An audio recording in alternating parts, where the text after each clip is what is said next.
500 tahun kemudian, air di bumi sudah habis. Hanya pasir yang bisa digunakan untuk mencuci piring. Jika ingin minum air harus membayar biaya untuk membeli air. Jika tidak punya uang harus minum alkohol. Keluarga Holem tinggal di rumah kontainer. Karena tidak mampu membeli air, mereka harus makan ini. Mereka memiliki lapangan yang sangat luas. Tapi bidang ini juga tidak berguna. Ernest dan Jerome, setiap hari berjalan berjam-jam mengangkut perbekalan ke stasiun pompa, untuk mencari nafkah. Dia mendekati Kapten Caleb, berharap mendapatkan air. Tapi Ernest tidak mendapat suap. Caleb tidak peduli. Dalam perjalanan pulang, keledai itu jatuh ke tanah karena kekurangan air. Keledai telah menjadi anggota keluarga. Ernest yang patah hati mengambil pistol dan menembak mati keledai itu. Keesokan harinya, Ernest dan Jerome pergi ke kota untuk membeli robot tua dengan harga mahal agar bisa membantu keluarga keluar dari kemiskinan. Setelah membeli keledai, mereka membeli seember air. Ernest sangat lapar. Minumlah, minuman ini layak untuk bekerja seharian. Dalam perjalanan Ernest bertemu dengan sebuah keluarga yang meminta air. Ernest memberi mereka air.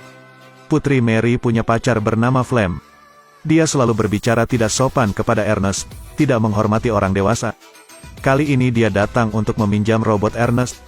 Ernest menolak mentah-mentah. Kenapa dia membuat Mary jatuh cinta? Ernest dengan tegas menolak. Mary sering berteriak karena ini. Ernest bahkan menutup jendela agar putrinya tidak keluar. Hari itu, dia melihat gudang itu dirobohkan. Dia membuka pintu dan robot itu hilang. Saya memikirkan bagaimana Flem pernah meminta untuk meminjam keledai dan dimarahi oleh saya. Flem menjadi tersangka terbesar. Ernest pergi menemui ayah Flem. Tapi katanya Flem baru kirim barang. Jelas, Flem adalah pelakunya. Ernest mengambil pistol untuk naik gunung untuk mendapatkan robot itu kembali. Tetapi begitu dia sampai di gunung, dia pingsan. Ernest bangun untuk diancam. Mereka bilang Ernest menggunakan robot itu untuk mencuri barang-barang mereka. Ernest menjelaskan tetapi mereka tidak percaya. Untungnya, Ernest mendapatkan senjatanya kembali dan bisa melarikan diri. Di pagi hari, Ernest menemukan Flem. Flem bodoh ini sedang tidur seperti orang mati. Ernest mengarahkan senjatanya dan mengikat Flem. Ernest ingin membawa Flem untuk mengaku, membuktikan bahwa dia tidak bersalah. Jalannya sulit, tidak ada air, barang curian semuanya anggur tanpa setetes air pun. Melihat ketulusan Flem, Ernest pun melepaskan ikatan Flem. Ternyata Flem ingin mengembalikan tanah tersebut, tapi dia tidak mau mengemis pada Caleb. Ketika Ernest kelelahan, Flem melempar batu dan menuangkan anggur ke mulutnya, menyebabkan Ernest tersedak air dan mati. Mary dan Jerome sangat tertekan. Flem pindah ke rumah mereka lagi. Mereka ditipu oleh Flem tanpa mengetahui kebenarannya.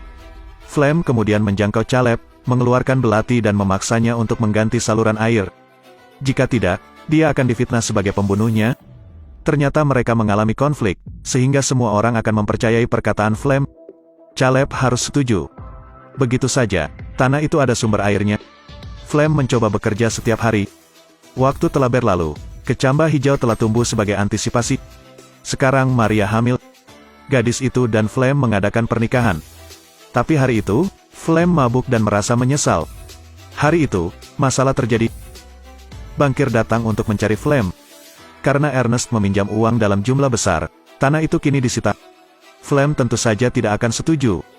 Karena untuk melunasi hutangnya, Flem yang jahat menipu teman-temannya untuk menjual anak-anak mereka. Tanpa diduga, para pedagang manusia membunuh orang untuk membunuh mulut mereka. Flem juga hampir kehilangan nyawanya. Untungnya dia berhasil kabur. Namun saat terjadi badai peluru, robot mengalami kerusakan, otomatis dikembalikan ke bengkel perawatan.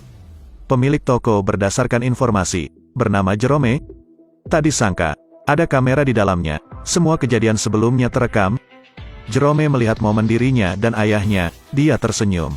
Tapi kemudian dia melihat Flem membunuh ayahnya.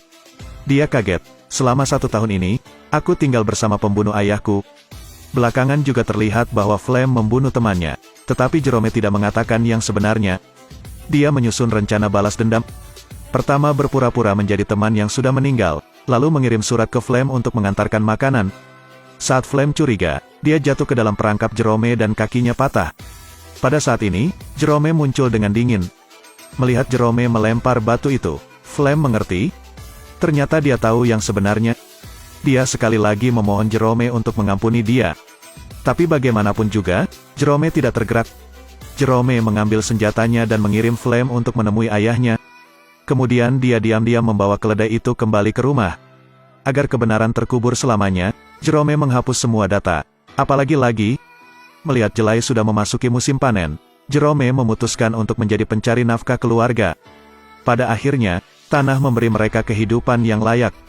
Seiring berjalannya waktu, Mary pun menerima hilangnya Flem dan hidup damai bersama kakaknya,